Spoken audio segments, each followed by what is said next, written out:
Finance minister صاحب اسحاق ڈار صاحب کا شکریہ ادا کرنا چاہتا ہوں کہ میرا خیال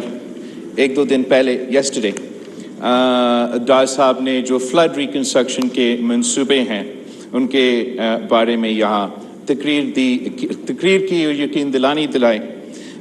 کہ وہ جو منصوبے ہیں وہ ہمارا بجٹ کے حصے ہوں گے. اور یہ ہم نہ صرف ڈار صاحب کا شکر گزار ہیں مگر وزیر اعظم شہباز شریف صاحب کا شکر گزار ہیں. اس لیے یہ وزیر اعظم شہباز شریف صاحب کے اپنے ہی وعدے تھے جو ہمیں انشاءاللہ تعالی پورا ہوتے ہوئے نظر آ رہے ہیں. جناب اسپیکر، پاکستان میں نوجوانوں کے لیے کھل کے بات کرنا جو ہے وہ کافی مشکل ہوتا ہے. ہمارا ثقافت کی وجہ سے ہمیں اپنا بڑوں کا احترام سکھایا جاتا ہے اور خاص طور پہ مجھے شہید محترمہ بینظیر بھٹو نے مسلسل یہی تربیت دیا ہے کہ آپ نے اپنے بڑوں کا احترام کرنا ہے اور آپ نے رسپیکٹ کے ساتھ آپ کا جو کردار ہے وہ رسپیکٹفلی کرنا چاہتا ہوں. میرا پورا مسلسل یہی کوشش رہا ہے، چاہے میں اپوزیشن میں ہوں یا حکومت میں. ہمارا سیاست وہ گالم گلوچ والا سیاست نہیں ہے. ہمارا سیاست وہ کردار کشی کروانا سیاست نہیں ہے. Opposition for the opposition sakes کا سیاست نہ کل رہا ہے، نہ آج ہے اور نہ ہی انشاءاللہ تعالی آگے جا کے ہمارا سیاست ہمیشہ وہ ایک پازیٹیو انداز میں میرا کوشش ہوگا کہ سیاست کیا جائے تاکہ ہم اس ملک کی جو مسائل ہیں ان کے حل کی طرف بھر سکیں. مگر ان مسائل کا حل نکالنے کے لیے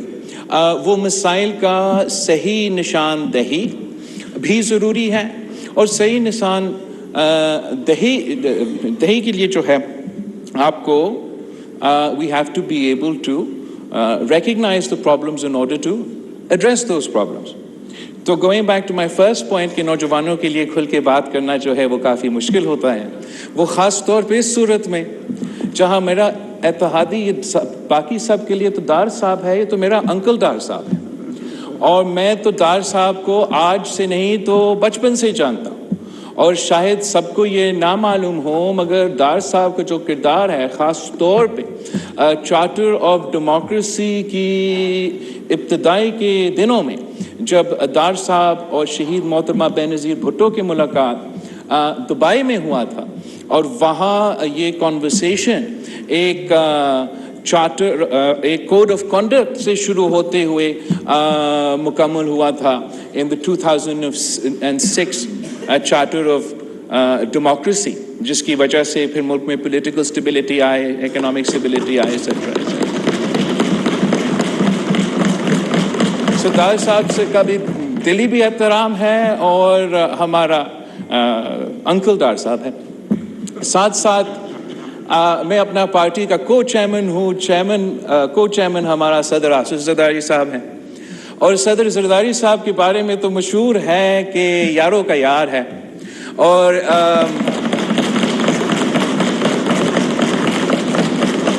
وقت کا جو ہمارا سیاسی یار ہے وہ تو پاکستان مسلم لیگ نواز ہے.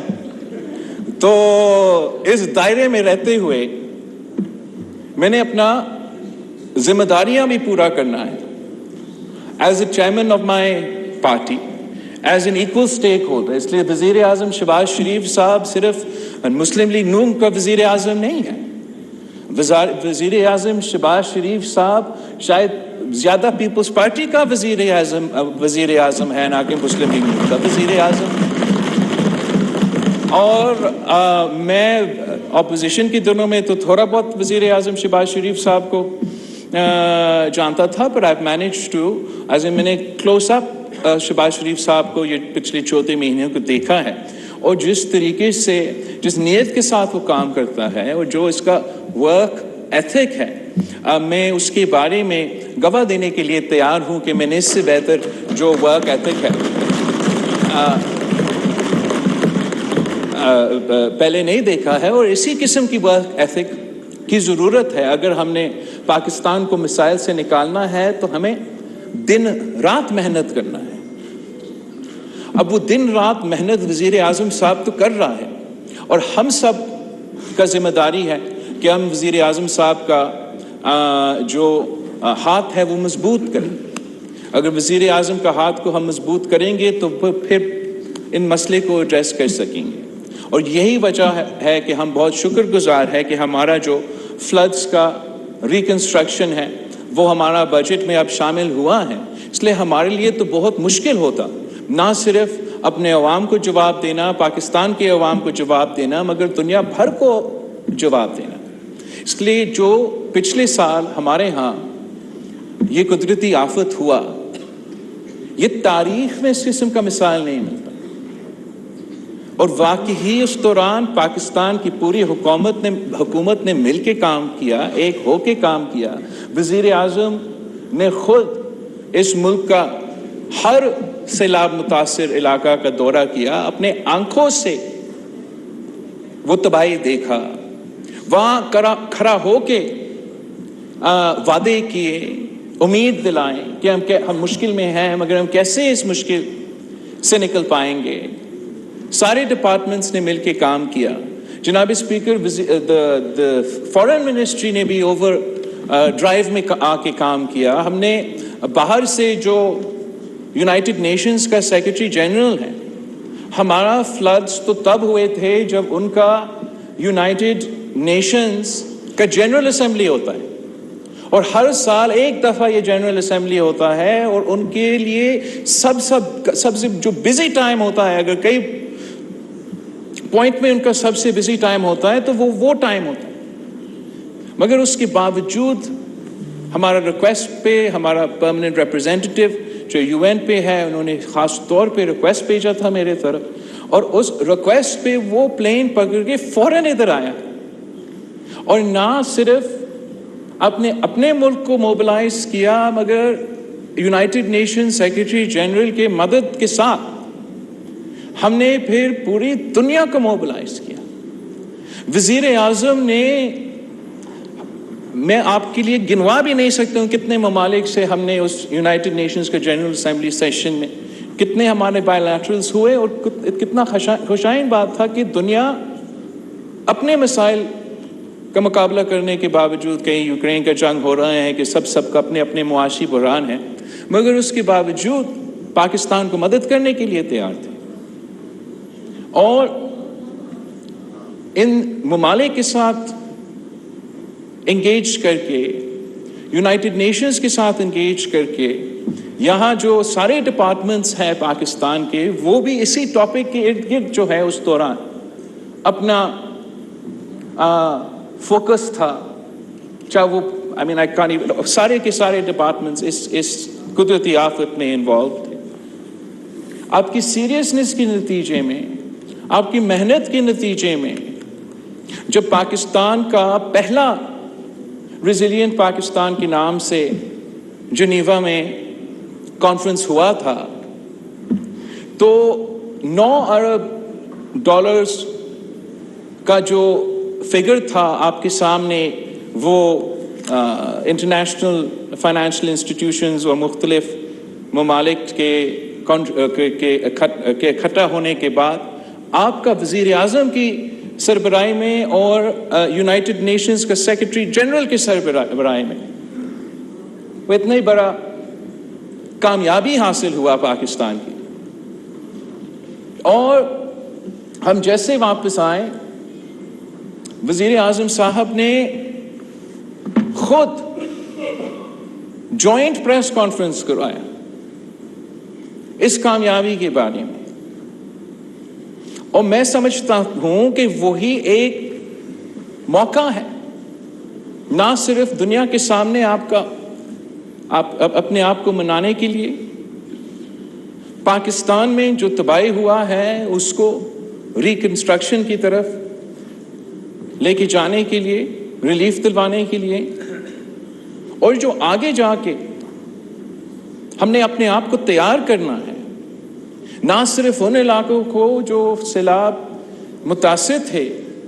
مگر جو موسمی تبدیلی کی وجہ سے تو پورا ملک متاثر ہونے والا ہے، اور اس کا مقابلہ کرنے کے لیے ہمیں اپنا ایڈیپٹیشن تو شروع کرنا چاہیے، چاہے وہ ہمارا سیلاب متاثر علاقے کی ریکنسٹرکشن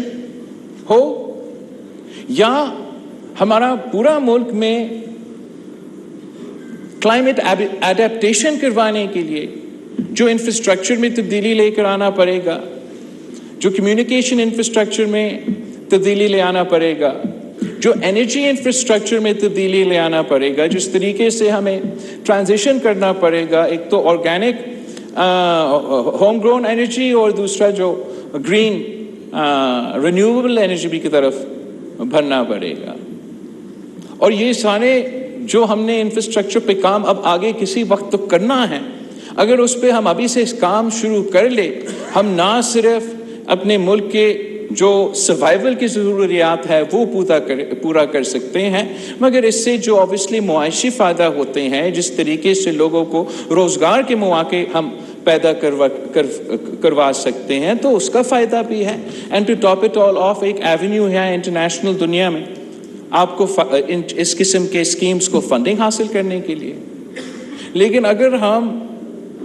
واپس پہنچتے ہوئے اپنے کیے ہوئے وعدے کو بھول جائیں گے، جو ہم نے دنیا سے کیا یا جو ہم نے اپنے سے کیے، تو نہ ہمارا دنیا کے سامنے وہ کریڈیبلٹی رہے گا، نہ میرا کوئی کریڈیبلٹی رہے گا، نہ وزیر اعظم صاحب کا کوئی کریڈیبلٹی رہے گا. اگر ہم چاہے وہ یونائٹڈ نیشنز میں ہو، چاہے COP28 میں ہو، وہاں ہم کہتے ہیں کہ پاکستان تو کلائمیٹ ریزیلینس کے لیے تیار ہے اور کلائمیٹ ایڈیپٹیشن کی طرف ہم بھر رہے ہیں، اور اپنا بجٹ ڈاکیومنٹ میں ہمارا یہ کمٹمنٹس ریفلیکٹڈ نہیں ہے، تو پھر ہمارا کریڈیبلٹی کو نقصان پہنچایا جاتا ہے. اور اس لیے ہم بہت ہی شکر گزار ہیں ڈار صاحب کا کہ نہ صرف اپنا وزیر اعظم کا مگر ہمارا کریڈیبلٹی کو ہمیں بحال کیا گیا، اور جو نہ صرف اس بجٹ میں پلیج کیے گئے ہیں، لیکن جو آگے جا کے وعدہ کیا ہے کہ ہم اپنا جو آنورڈ فیوچرسٹک جو پلان ہے وہ جولائی 15 تک انشاءاللہ تعالیٰ وہ بھی اعلان ہو جائے گا. میرے خیال میں یہ پورا ملک کا اس میں نہ صرف ہمارا فائدہ ہے، معاشی فائدہ ہے، مگر کریڈیبلٹی کی حد تک بھی اب بہت ہی ضروری تھا، اور ہم بہت شکر گزار ہیں کہ یہ ہو چکا ہے. لیکن ہمارا جو سوچ ہے، یا لیسٹ جو پیپلز پارٹی کی سوچ ہے، کہ ہمیں اپنا اب پورا جو ملک کے آگے جا کے پلاننگ اینڈ ڈیولپمنٹ ہوگا، اس کو ہمیں اسی کے ارد گرد اب ری اورینٹیٹ کرنا پڑے گا، تاکہ ہم پاکستان کو ایک گرین ریولوشن کے لیے تیار کرے، چاہے وہ گرین انرجی ہو، چاہے وہ گرین انفراسٹرکچر ہو، چاہے وہ گرین ایگریکلچر ہو، تاکہ ہم نہ صرف موسمی تبدیلی کے نقصانات سے بچ سکے، اپنے لوگوں کو تیار کر سکے، مگر جو اس کے جو فارورڈ تھنکنگ اکنامک اپرچونٹیز ہے ذرائع ہم پیدا کر سکتے ہیں، اس پہ ہم دھیان دیں. کریڈیبلٹی وزیر اعظم صاحب، سابق وزیر اعظم صاحب اور موجودہ اسپیکر صاحب، وہ بہت ہی ضروری ہے. کریڈیبلٹی دنیا کے سامنے اور کریڈیبلٹی ہمارے ملک کے اندر، اور وہ کریڈیبلٹی تب حاصل ہو سکتا ہے جب ہم اپنے عوام سے سچ بولیں. اگر ہم عوام سے سچ نہیں بولیں گے تو ان کا اعتماد ہم سے اٹھ جائے گا. اور اس حکومت کا آنے سے پہلے ایک ایسا وزیر اعظم موجود تھا جس کا سیاست وجود تھا، اور وہ تو ہر بیان میں اس کا ایک فرض تھا کہ اس نے ایک جھوٹ کسی نہ کسی طریقے سے شامل کرنا تھا. اس کا جو پروپیگنڈا کا اسٹریٹجی ہے اور تھا وہ یہ ہے کہ آپ 100% جھوٹ بولیں،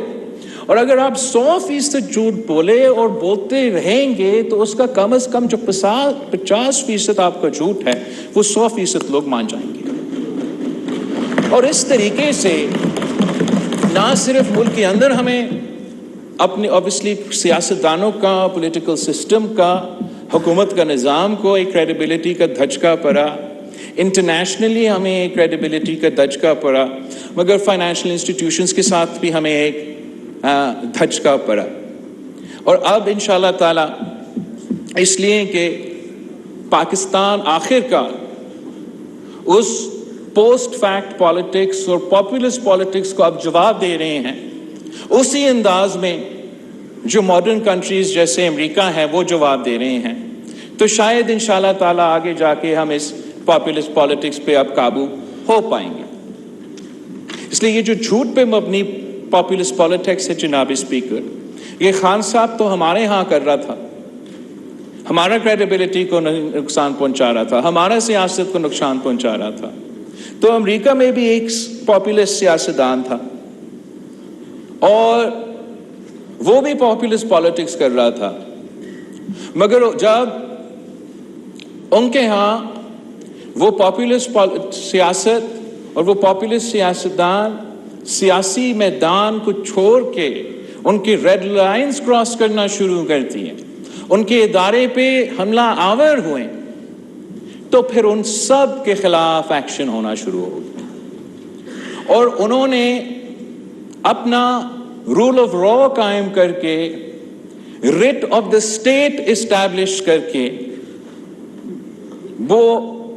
200 سال پرانا جمہوریت نے اپنا پوسٹ فیکٹ پاپولس کا بندوبست کر لیا۔ اس رات جناب اسپیکر جب ان کا پارلیمان پہ حملہ ہوا، وہ سابق صدر امریکہ، اس وقت امریکہ کا صدر تھا، اس کا ٹویٹر اکاؤنٹ کو بند کر دیا گیا، اس کا فیس بک اکاؤنٹ کو بند کر دیا گیا، وہ کسی بھی سوشل میڈیا پلیٹ فارم پہ اپنا رائے شیئر نہیں کر سکتا۔ سب سے بڑا جمہوریت جب اپنا پارلیمان پہ حملہ کیا، جب ان کے کانگریس پہ حملہ کیا، ان کا ارادہ کیا تھا؟ وہ چاہ رہے تھے کہ ان کا جو اس وقت کا اسپیکر اور وہ سیشن کا جو سربراہ کر رہا تھا وہ ان کا الیکشن کا ووٹس گن رہے تھے الیکٹورل کالج، وہ چاہ رہے تھے کہ ان کا جو اس کرسی پہ بیٹھا تھا وائس پریزیڈنٹ، وہ ڈکلیئر کرے کہ اس الیکشن میں دھاندلی ہوا۔ وہ ان کا سازش تو ناکام رہا۔ ہمارے ہاں جو پاپولسٹ تھا اس نے بھی اسی قسم کا ایک اسٹریٹجی بنایا تھا، اس نے اپنا اسپیکر کو کہا تھا کہ آپ نہ گنو ان کا ووٹس، ان کو غدار ڈکلیئر کرے اور میرا عدم اعتماد کو ناکام کرا دے اور ہم الیکشنز کی طرف بڑھیں گے۔ ہمارا آئین تروایا گیا، ہمارا عدالت نے کہا کہ ہمارا آئین تروایا گیا، مگر ہم تو امریکہ سے زیادہ جمہوری لوگ ہیں جناب اسپیکر۔ ہم نے تو نہ اس کا ٹویٹر بند کر دیا، نہ اس کا فیس بک کا بند کر دیا، نہ ان لوگوں کے خلاف ایکشن لیے جنہوں نے ہمارا آئین توڑا، ہمارے ادارے پہ اس وقت حملہ کیا تھا۔ ہم نے تو بہت کچھ برداشت کیا۔ جو مئی 25 پہ آپ کا اسلام آباد پہ حملہ ہوا تھا، جو اسلام آباد کو جلایا گیا تھا، اور اس کا ٹائمنگ ایسا تھا کہ تب بھی وہ آپ کا IMF کے منصوبے کے خلاف سازش کر رہے تھے۔ وہ چاہ رہے تھے کہ اسلام آباد میں گراؤ جلاؤ ہو، ان کا وزیر خزانہ پنجاب، ان کا وزیر خزانہ پختونخوا اس سازش میں شامل تھے کہ ہم نے اسلام آباد کو جلانا ہے، IMF کو سابوتاژ کرنا ہے۔ تو وہ سازش تو ناکام ہوا، مگر میرا نہیں خیال میں اس سازش میں شامل جو لوگ تھے ان کے خلاف کوئی ایکشن لیا گیا۔ اس کے بعد ایک کیس پہ اس کا گرفتاری ہونا تھا، لاہور کو میدان جنگ میں تبدیل کر دیا گیا تھا، مگر ہم نے اس پہ، اس لیے کہ ہم تو امریکہ سے زیادہ جمہوری لوگ ہیں، ہم نے تب بھی ایکشن نہیں لیے تھے جناب اس میں۔ آخر کار جب مئی 9 پہ ہمارا یادگار شہداء کو جلائے گئے، جو کہ مجھے دنیا میں ایسے مثال نہیں ملتا کہ کسی ملک نے، کہ کسی ملک کے شہریوں نے، یا کسی ملک کے سیاسی جماعت نے اپنے ہی یادگاری شہداء کو جلا دیا۔ جب انہوں نے جناح ہاؤس لاہور پہ حملہ کیا، GHQ پہ حملہ کیا, ملٹری انسٹالیشنز پہ حملہ کیے. یہ بھی جنگ میں شاید اس قسم کا مثال ملتا ہو جناب اسپیکر, مگر دنیا میں کوئی ایسا ملک نہیں ہے جو آپ کو جمہوریت کے نام پہ یا سیاست کے نام پہ آپ کو اپنا ملٹری انسٹالیشنز یا یادگار شہداء پہ حملہ کرنے کی اجازت دیتے ہو. آپ مجھے بتا دیں کہ کیا یونائٹڈ کنگڈم میں اگر آپ ان کا MI6 کا دفتر پہ حملہ کرے وہ آپ کو ویلکم کریں گے؟ کیا اگر امریکہ پہ پینٹاگون پہ یا لینگلی پلے یا وائٹ ہاؤس کی طرف اب داخل ہونے کی کوشش کرے تو وہ جمہوریت کے نام پہ آپ کو چھوڑیں گے؟ یہ نہ پوچھیں کہ چین میں یا مڈل ایسٹ میں کیا ہوگا اگر آپ اس قسم کے اداروں کو سیاسی نشانہ بنائیں اور اس کے بعد ان پہ حملہ کریں. جناب اسپیکر, جو ریاکشن آیا ہے اس سیاست نہیں, اس دہشت گردی پہ ریاست کی طرف پہ سے, قوم کی طرف سے, یہ تو نیچرل ہے. لوگ کہتے ہیں کہ ہم ایموشنل ہیں. اگر آپ ہمارا یادگار شہداء پہ حملہ کریں گے تو ہم ایموشنل ہی ہوں گے. یہ جو ایک مس انفارمیشن اور ڈس انفارمیشن سیاسی بنیادوں پہ پھیلایا جا رہا ہے, وہ لوگ جو نہ جمہوریت میں کل تک یقین رکھتے تھے, نہ انسانی حقوق پہ کل تک یقین رکھتے تھے, جو سمجھتے تھے کہ ہمارا آئین ایک کاغذ کا ٹکڑا ہے,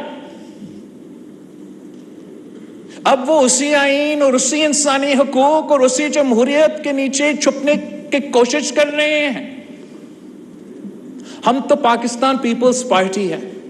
ہم تو کل بھی اسی جمہوریت کے ساتھ تھے, اسی آئین کے ساتھ تھے, اور ہم آج بھی ان کے ساتھ ہیں. اگر آپ کے ساتھ سیاسی انتقام کسی چیز کے نام پہ ہو رہا ہو تو ہم وہ نہیں چاہیں گے, لیکن ہم اتنا بھی بے وقوف نہیں ہیں کہ اگر وہی لوگ جس آئین کو نہیں مانتے تھے, اس انسانی حقوق کو نہیں مانتے تھے, جو اس پارلیمنٹ کو نہیں مانتے تھے, اس جمہوریت کو نہیں مانتے تھے, اب ان کو ایگزامپلز دیتے ہوئے کہتے ہیں کہ May 9 کا آپ جو ہے اب آپ ہم سے احتساب نہیں, ریکنسیلیشن کرو. اگر وہ سمجھتے ہیں کہ پاکستان پیپلز پارٹی تحریک انصاف کو اور وہ لوگ جو اس واقعے میں شامل تھے, اگر وہ سمجھتے ہیں کہ پاکستان پیپلز پارٹی کی ماضی کی وجہ سے ہمارے دل میں ان کے لیے کوئی نرمی ہے, میں فلور پہ واضح کرنا چاہ رہا ہوں کہ ایسا نہیں ہے جناب اسپیکر.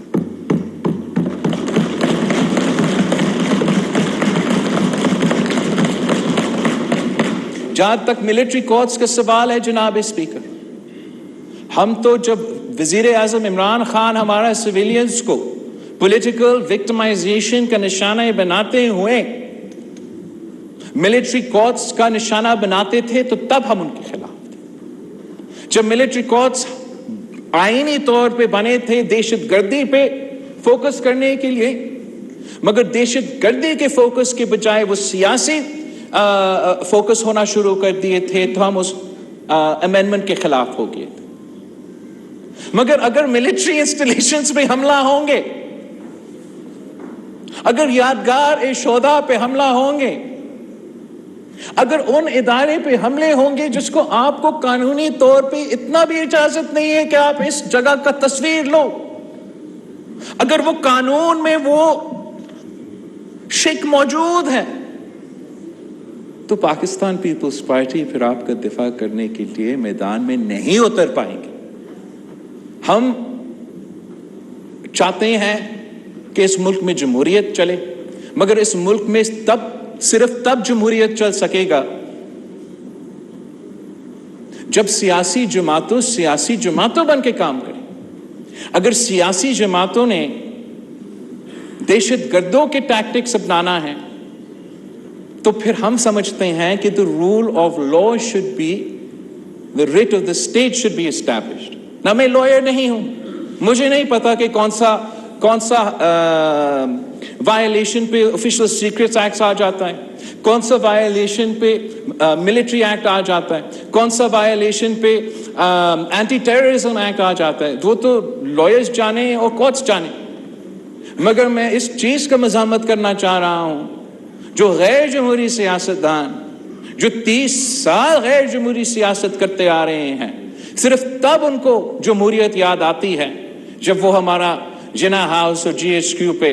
حملہ آور ہو چکے ہیں. I believe it's too little too late, Janabi Speaker. It is the responsibility of the parliament, of the government, of the judiciary especially, to establish the rule of law of Pakistan, to establish the writ of the state of Pakistan. ورنہ تو پھر آپ وہ تالا لگا دیں.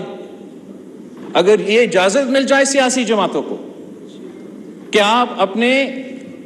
یا کسی بھی جماعت کو یا کسی بھی گروپ کو کہ آپ اپنے ہی اداروں پہ اس قسم کے حملے کر سکتے ہیں اور قانون آپ کا نہیں پوچھا جائے گا, تو آپ پھر یہ ملک نہیں چل سکے گا, اور نہ ہمارا کریڈیبلٹی بحال ہوگا, نہ ہمارا پولیٹیکل سٹیبلٹی بحال ہوگا. اور اگر وہ پولیٹیکل سٹیبلٹی بحال نہیں ہوگا جناب اسپیکر, تو ہمارا اکنامک سٹیبلٹی یا اکنامک پراسپیرٹی جو ہے وہ تو بالکل ہی بحال نہیں ہو سکے گا. ہم سمجھتے ہیں جناب اسپیکر, جہاں اپوزیشن کا کردار ہے, اپوزیشن کا ضرورت ہے, مہذب اپوزیشن کا ضرورت ہے, سیاسی اپوزیشن کا ضرورت ہے, جمہوری اپوزیشن کا ضرورت ہے, تاکہ یہ نظام صحیح طریقے سے چل سکے. غیر ذمہ دارانہ اپوزیشن کا نقصان پہنچاتا ہے. اور میں آن ریکارڈ ہوں, میں بار بار اس فلور پہ آپ کے سامنے کھڑا ہو کے مئی 9 کے بعد 3-4 دفعہ ان کو پیغام دیا تھا کہ آپ اپنا لا تعلقی کا اظہار کرے, مزاحمت کرے, معافی کرے, مگر اس لیے کہ ان کا قائد ضد پہ کھڑا ہوا ہے, اپنا انا کی وجہ سے اپنے پارٹی کو بند گھڑی میں دھکیل دیا گیا ہے. وہ نقصان تو اب وہ بھگتے, مگر ہم سب پہ ایک ذمہ داری بھی ہے, باقی سیاسی جماعتوں پہ ایک ذمہ داری ہے کہ ہم نے یہ انشور کرنا ہے کہ خان صاحب نے یہ جو بند گلی کا بندوبست کیا ہے اپنا جماعت کے لیے, اس بند گلی میں ہمارا پوری جمہوری نظام نہ دھکیلا جائے, اور اس کا نقصان صرف ان تک محدود رہے جو غیر جمہوری پوسٹ فیکٹ پالیٹکس میں انگیج تھے, اور اس کا نقصان ہمارا چارٹر آف ڈیموکریسی کا جو کنسنسس ہے, جو ایک ہی راستہ ہے پولیٹیکل سٹیبلٹی کو بحال کرنے کے لیے, اس کا نقصان ہمارا پولیٹیکل سٹیبلٹی براڈر ڈیموکریٹک جو ہمارا اسٹرکچر ہے اس پہ نہ ہو. اور اس کے لیے ہم سب کو اپنا ذمہ داری ادا کرنا پڑے گا. ہمیں نہ صرف اکنامک سٹیبلٹی کا روڈ میپ پیش کرنا ہے, مگر پولیٹیکل سٹیبلٹی کا بھی روڈ میپ پیش کرنا ہے. اور اس پولیٹیکل سٹیبلٹی کا روڈ میپ پیش کرنے کے لیے ہمیں ایک بیر منیمم کنسنسس نہ صرف اتحادی جماعتوں میں سے, مگر جو اپوزیشن کے جو ریکنسائلیبل سیاستدان ہیں ان میں سے بھی ایک بیر منیمم پولیٹیکل کنسنسس اسٹیبلش کرنا ضروری ہے. الیکشن کا جو روڈ میپ ہے وہ قوم کے سامنے لے کر آنا ضروری ہے, تاکہ ہم سب مل کے نہ صرف اپنا اپنا حصہ ڈال سکتے ہیں, مگر اس ملک کو اگر ہم نے پولیٹیکل سٹیبلٹی کی طرف لے کے جانا ہے تو اس جو بھی آگے جا کے نظام ہوگا, جو بھی اس کا میک اپ ہوگا, اس میں ایک ذمہ دار رول ہے حکومت کا, ایک ذمہ دار رول ہے اپوزیشن کا, ایک ذمہ دار رول ہے باقی اداروں کا. اور جب تک ہم اس تقسیم کو ایڈریس نہیں کرتے ہیں, جو ہمارا سیاست کو تقسیم کروایا گیا ہے, جو ہمارے باقی ادارے کو بھی تقسیم کروایا گیا ہے, جب تک ہم اس کو ایڈریس نہیں کرتے ہیں یا کوشش نہیں کرتے ہیں کہ ان کو ایڈریس کیا جائے, تو پھر ہمارے لیے وہ پولیٹیکل سٹیبلٹی قائم کرنا بہت ہی مشکل ہوگا. یہی میں آپ کے سامنے آج رکھوں گا جناب اسپیکر, اس لیے دیر ہو چکے ہیں. آخر پوائنٹ جو میں واضح کرنا چاہ رہا ہوں کہ ہم جہاں پالیسی پوائنٹس پہ ہمارے اختلافات ہو سکتے ہیں, سیاسی شاید ایک نظریہ کسی ایک چیز پہ, کسی ہمارے جماعت